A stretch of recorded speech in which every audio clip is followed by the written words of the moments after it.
What's up, everybody, and welcome to my Friday Night SmackDown review. A lot of things going on in the show tonight.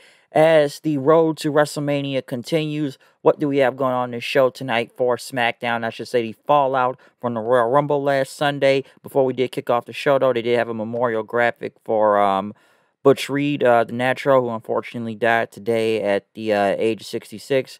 One half of, some would say, the legendary tag team Doom with Ron Simmons. I believe Teddy Long was the manager. I don't know a lot about Butch Reed other than that. I would suggest you look him up. Like I said, tough son of a bitch. I gave you that right there.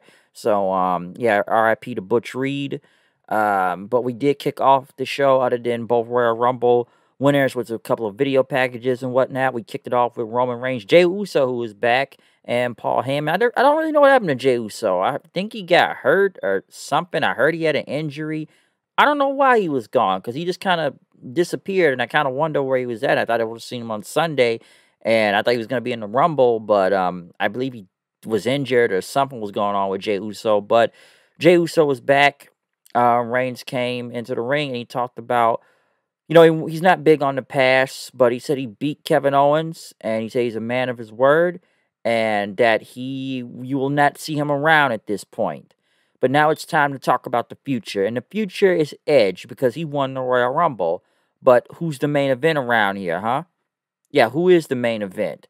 And Heyman, he told Heyman, like, why am I out here first? And, Reigns started to question, why are you even on Raw? Why are you even on NXT? Why are you even on those shows? Okay, why are you wasting your time out there? You need to be here and groveling at this feet, being at the island of relevancy that is SmackDown since Reigns is on it, and wondering why would Edge waste his time on those lower brand shows. And then once again he asks Heyman, like, why am I out here first? Why are you making me wait? And Heyman kind of says, hit his pyro.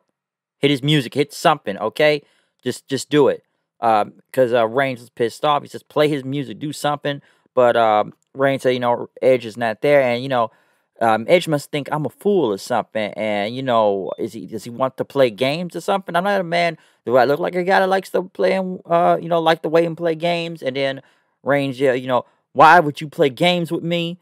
And said the last man who played games with me was Kevin Owens, and he's no longer here because I whooped his ass. He's history. And once again, as he said earlier, you will never see him again. And basically talked about Edge, like, you're going to give me a decision by the end of tonight. Got it? And they left the ring after that. So Reigns getting pissed off to why Edge is not even here yet. And basically, why would you even waste your time on Raw and NXT? So, he wanted him to, like, you need to come out and pick me tonight. All right, that's what you're gonna do. But next, though, we had Dominic and Ray coming out as Corbin attacked them from behind. I swear Rey Mysterio's almost left throughout half of this match because he didn't get up until like the first commercial, and it ended up with Dominic winning, but Ray helped them win, which Ray held on to Corbin's leg, and Dominic hit him with a 619, then a frog splash. So, I don't know, Ray's got to keep helping his son out there for some. I don't even know why they still continuing this Corbin feud. And I know some would say they could have just brought those Knights of the Lone Wolf, but everybody I'm sure knows about Steve Cutler getting released yesterday from the company that was part of this whole that was the Knights of the Lone Wolf, and he was kind of with Blake, so that does kind of suck to why he's gone. I do feel bad for Steve Cutler. Listen, I knew the Forgotten Sons thing was not over, and it looked like they may have been getting a push on the main roster, but those guys weren't even over in NXT and whatnot. And I think what killed their main roster push, of course, as everybody said, was Gunner or Jackson Riker because of his political views. Even though they can't really fire, I'm sure everybody wanted Riker fired, they fired the wrong person, but you can't technically fire him because of his political views, even though it was given at the worst time. And especially with everything that was going on last summer, the guy shot himself in the fucking foot. But like I said, I do feel bad for Cutler, and it is kind of Riker's fault that he ruined the push for them, and they didn't really go anywhere. That's why they got with thrown along with Corbin. So obviously they're just gonna drop that and act like nothing has happened from this.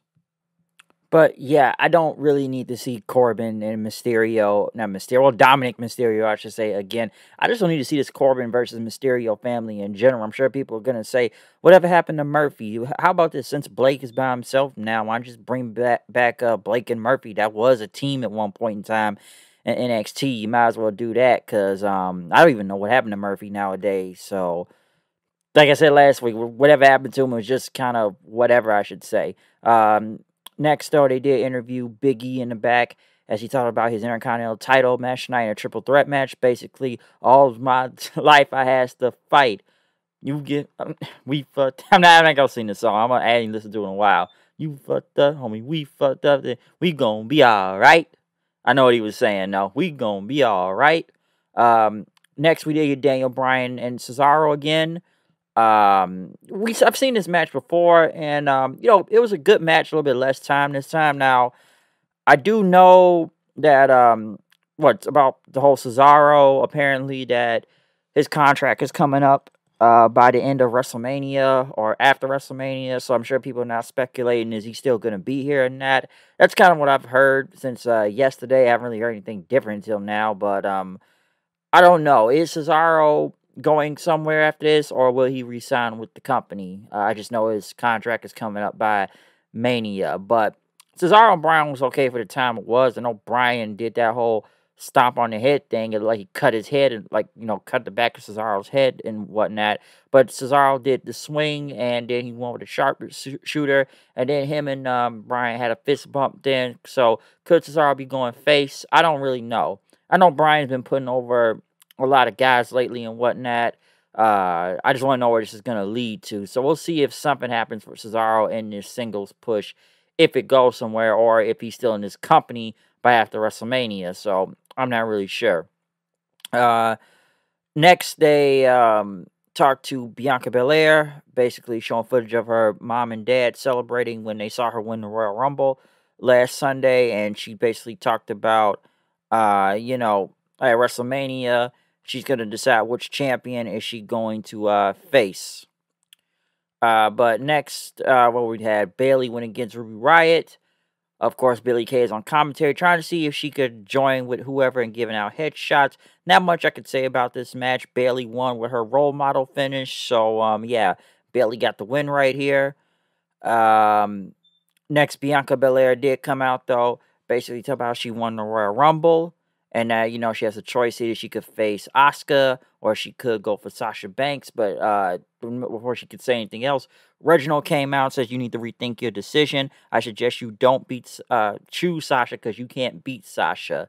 And saying that she can't even beat Carmella, which Carmella came out basically saying you're all hype and whatnot. And yes, you won the Royal Rumble, but you are not ready yet. Sasha then came out and basically told Carmella that you're in the rear view at this point, and that Bianca, yes, you're the EST at a lot of things, and you got Rumble records and whatnot, but you picked up Otis, but now you may be the fastest, the strongest, but you're not the best, okay?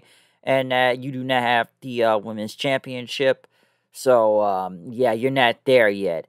But Reginald kind of came in saying, if you choose, you will lose if you choose Sasha. Next thing you know, Bianca ended up using her ponytail and just kind of whipping Reginald with, knocking him out of the ring. Number one, I don't even know why Carmella is even out here. Like, you lost twice at this point, so you think they move on from this. Obviously, it'll probably be Bianca versus Carmella, probably like Fastlane or Elimination Chamber before WrestleMania. 9 times out of 10, she's going to beat Sasha. Well, not beat Sasha, but face Sasha at WrestleMania. Yeah, it's kind of funny. I kind of found this kind of strange. It's funny that we've seen Edge on all 3 shows this week, but you think they would have sent Bianca to, Raw, NXT, and SmackDown. Kind of like Edge, hey, we don't know who she's going to pick yet, but we can at least tease it like they've been doing Edge all week. So it's kind of funny. And I know Bianca is on SmackDown, but, they could at least had her go to Raw and NXT and kind of, tease that she's going to be going for those titles. But it kind of makes it obvious that she's going to be going for Sasha at WrestleMania, though. Next, we got, Ziggler and Rude, who had new theme music. It didn't really sound good, like it was mashed up together. They went against Chad Gable and Otis. The Street Profits were on commentary throughout this whole match. I can't really say anything much about it. Just Ziggler and Rude got the win over Gable with the glorious DDT. Street Profits were somewhat funny on commentary, so not much I could say from this. So yeah, it's kind of whatever when it comes to the tag team division. Next, for some reason, they showed footage of Hulk Hogan and Andre the Giant, I guess on well, that's Saturday night's main event, but I guess it's the date of what February 5th of 1988, 33 years ago, and it was when what both Hebner twins were in the ring, and I guess Hogan and Jimmy Hart were there, basically talking about how he beat Andre back then, and talk about Edge's. He's got a big decision, and that they used to tag together. What was the point of this segment? Listen, I could go with the usual fuck Hulk Hogan thing, and I'm sure, everybody will mostly agree with me on that. But what was the purpose of this? Okay, I don't get it. Was this to generate ratings? Like, I don't understand this. Like, I really don't get it. Like, why do we need to know that, okay, Hogan faced Andre 33 years ago? What does this have to do with anything? Now, yes, Hogan did tag with Edge back then on SmackDown. They were the tag team champions. That is true. But I don't understand what the purpose of this was. I don't get it. This kind of felt like a waste of time. This was pointless. It didn't go anywhere. It's not like they didn't get much of his opinion on Edge after winning the Royal Rumble and whatnot. So I don't get it. Like, this was pointless. Like I said, I can go with the usual fuck Hulk Hogan thing, but what was the literal point of all this? That made no sense. Triple threat match though was next. Big E, Apollo Crews, and Sami Zayn. Intercontinental title on the line. Not bad. I actually thought this was pretty good for what it was. I liked it.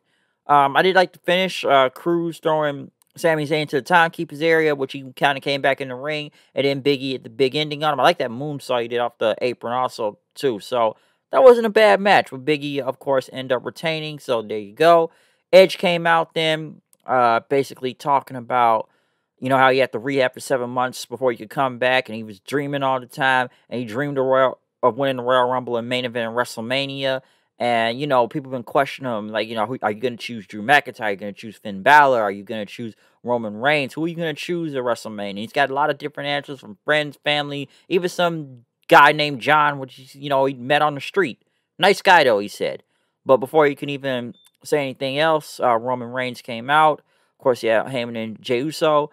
And Ed says, oh, you had to bring backup, didn't you? You must be sweating me because, I'm not out here alone. And Reigns, listen, I'll give you my word that Heyman's not going to make a move. I'm giving you the blessing, right? I'm giving him the blessing, okay? And Ed said, listen, obviously I'm renting, in your head for free, renting a lot of space up there. That's why you got Jey Uso with you. And Reigns basically told Jey Uso, hey, just go to bus. I'm going to meet you out there, all right? Let me handle this. Reigns basically said, listen, I've given you a pass now, but you have disrespected me long enough and my family, so this is the time. Who are you going to choose? All right? That's your cue. So who are you going to choose, huh? Come on, what's the choice? What's the choice? Are you going to face me in WrestleMania? But as Edge kind of had to stare down with Reigns, next thing you know, Kevin Owens shows up and stuns Roman Reigns, and Edge just kind of, smirked and laughed, and he kind of looked around, and that was the end of the show. So we didn't get an answer from Edge all week, so yeah, we don't know what's gonna happen yet. In my opinion, I still think he's gonna choose Drew. I still think that's gonna happen. I don't think he's gonna pick Reigns because obviously I don't see Reigns losing that title anytime soon, even at WrestleMania. Finn Balor, I've already threw that out there. That's not going to happen in general. I don't see why it would need to happen to begin with. Don't get me wrong, Edge saved that promo segment the other night, but it's not happening with Balor, okay? But, yeah, Edge did not give an answer. He just kind of, held on and whatnot. So at least they're not jumping real fast with people picking their opponents for WrestleMania, and they're just gonna we're just gonna tease it and whatnot. Okay, we're just gonna tease it. Like I said, we've been teasing all week with Edge. Like, he's been on Raw, he's been on NXT, and now tonight he has been on SmackDown. So yeah, still no choice yet, but at some point in time we will see who Edge chooses at WrestleMania though. Kevin Owens, obviously, I feel like it's going to be another Reigns and Kevin Owens match. I don't want to see that. I think we've seen enough.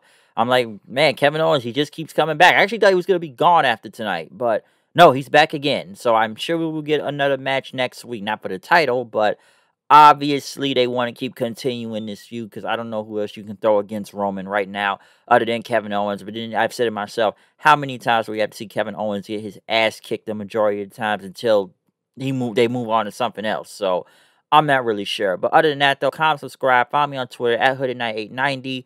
Tell me what you think about SmackDown tonight. That's all. Not much I can say from it. Not a bad show. Better than Raw, I'm sure a lot would say. Then again, Raw wasn't that bad on Monday, too. But SmackDown, I'm sure people are going to say great as usual. But yeah, not bad of a show tonight. Especially with the Rumble fallout and trying to see which opponent Edge will choose or who will Bianca choose. So, Royal Rumble fallout we got tonight, folks. That's what we got tonight. But other than that, though, I'm out of here. I'll see you guys later. Peace out.